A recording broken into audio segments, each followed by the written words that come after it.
So my question is, where does this hatred that's in me that bubbles from? Because it's not in line with who I am.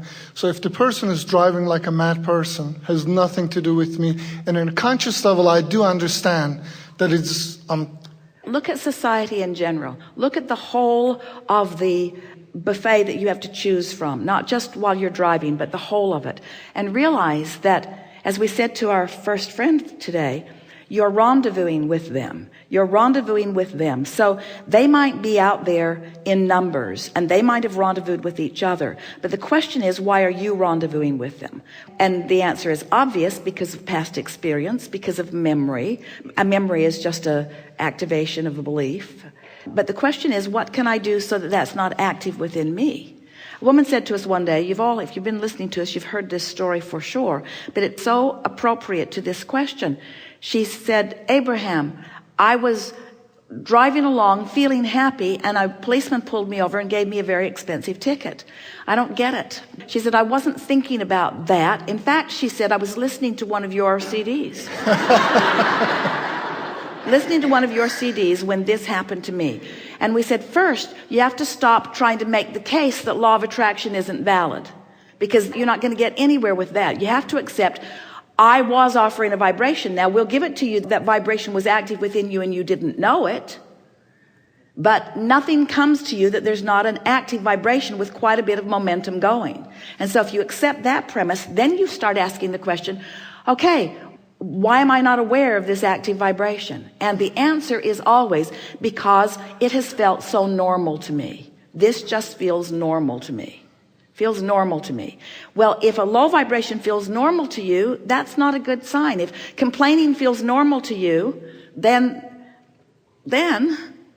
if irritation feels normal to you, so what's happening for most people is that they've got a vibration going, feels normal to them, so they don't do anything about it till the momentum picks up. And then they still don't do anything about it, so more momentum picks up, and then there's a confrontation or an actualization, and then they want to do something about it now that the momentum's really going, and there's not much you can do about it once the momentum's really going. As we say, just hang on, it'll be over in a little while. But then start over again.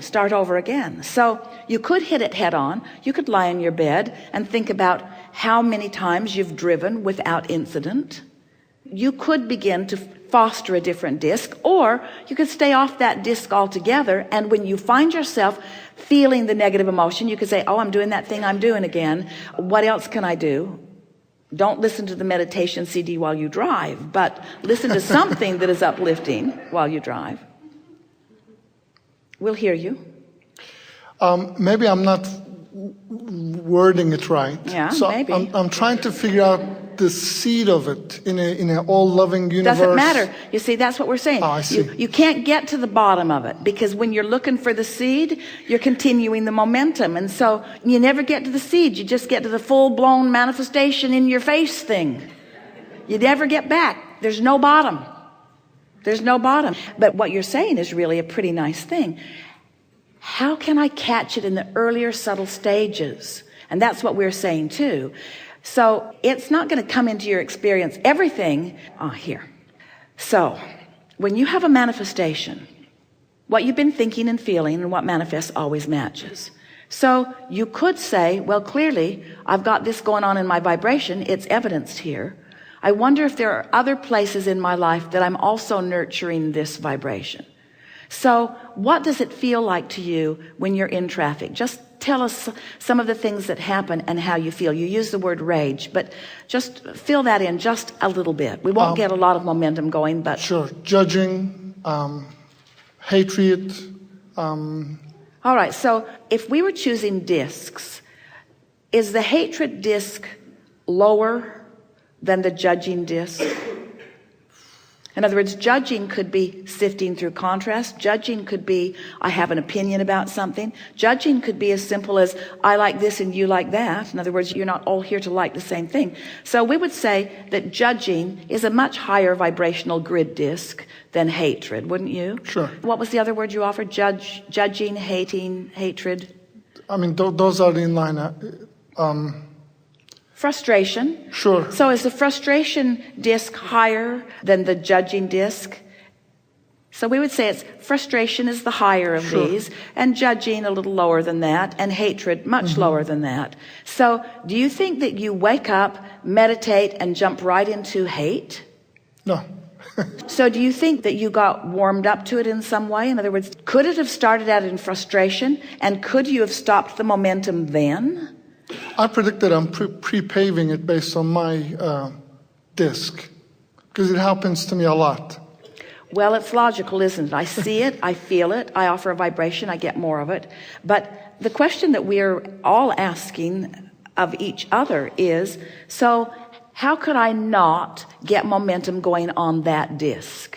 It's a trick question, so think about this. I'm not going to think about that thing I'm thinking about. I'm not going to think about that thing I'm thinking about. I'm not going to think about that thing I'm thinking about. I'm not going to think about that thing I'm thinking about. I'm not going to think about that thing I'm thinking about. I'm not going to think about that thing I'm thinking about. I'm not going to think about that thing I'm thinking about. I'm not going to think about that thing. Can you tell what I'm thinking about? Can you tell what I'm thinking about? I'm not going to talk. I'm not going to think about it. I'm not going to talk about that thing I'm thinking about. I'm not going to talk about it because it's just too irritating. I'm not going to talk about it. I'm not going to talk about what it's like to be in this city, in this traffic at this time of the day. I'm not going to talk about that. I'm not going to talk about that. I'm not going to talk about I have to do it every damn day. I'm not going to talk about it. I'm not going to talk about it. I'm not going to talk about it. I'm not going to talk about the idiots out here on the road. I'm not going to talk about it. I'm not going to talk about the self-serving, inconsiderate people that are out here. I'm not going to talk about them. The crazy drivers that are all around me. I'm not going to talk about that. I'm not going to talk about that. I'm not going to talk about that because it does not serve me. I will not talk about that anymore. I'm just not going to talk about that. I'm not going to talk about that. I'm not going to talk about. I'm not going to talk about that. I'm not going to talk about. I'm not going to talk about this. I'm not going to talk about this. Did you see that? Did you see? Hey, buddy. Hey, hey, hey. Hey, Esther is channeling me.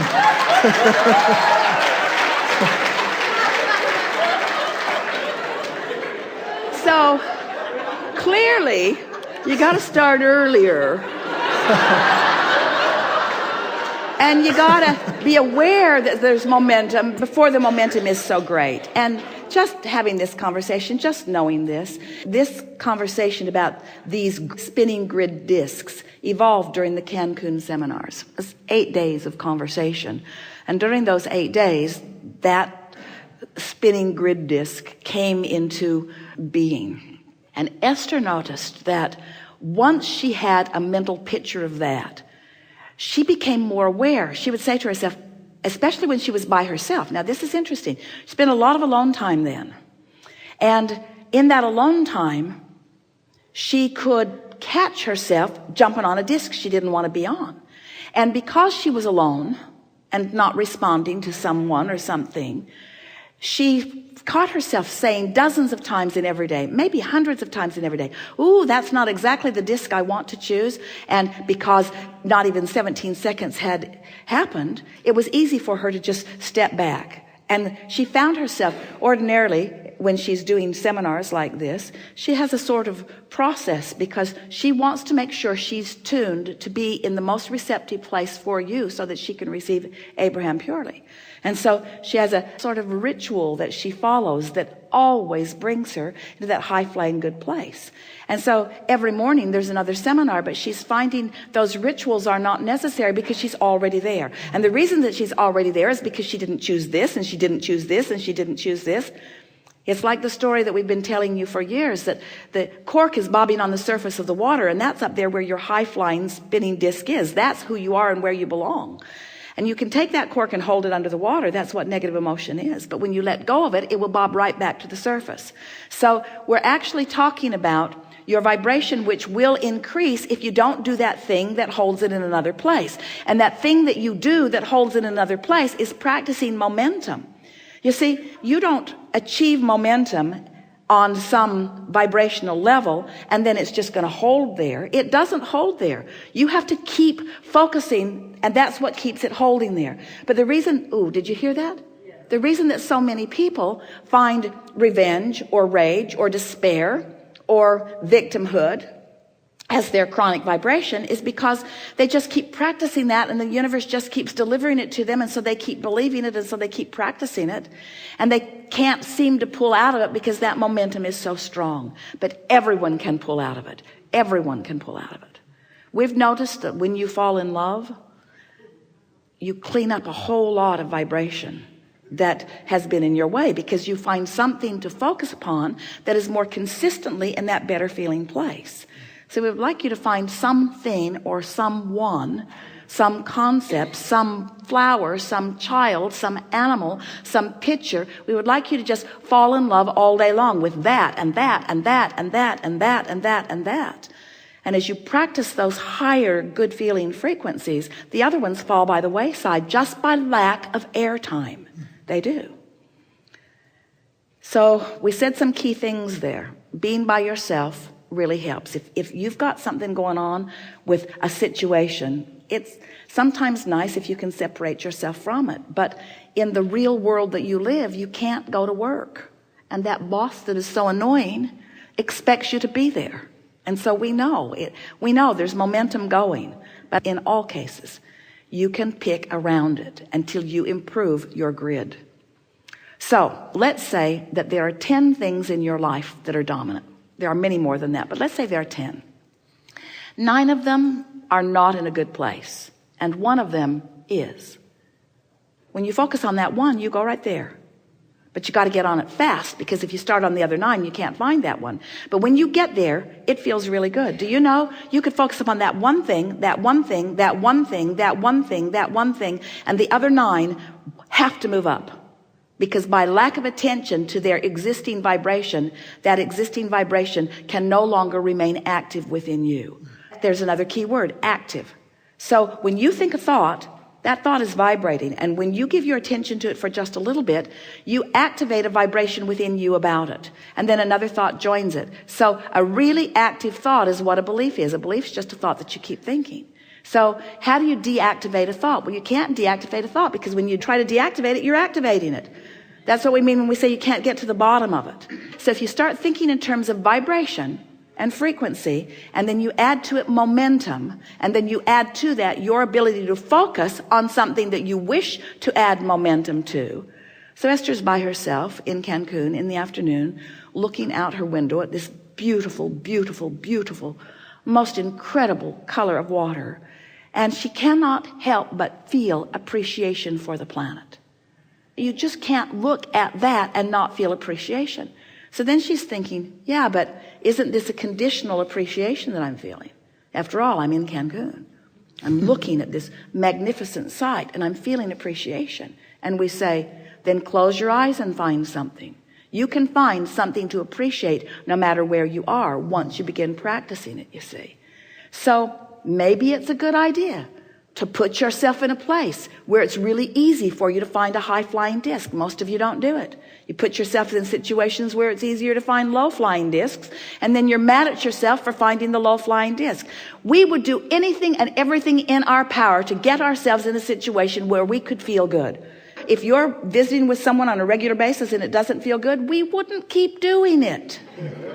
We wouldn't keep doing it. And some might say, well, I didn't know I should take action. And we say, we'd do everything for the survival of our high-flying vibration. Everything for the survival of our high-flying vibration, which means, children, you have to go live with grandma.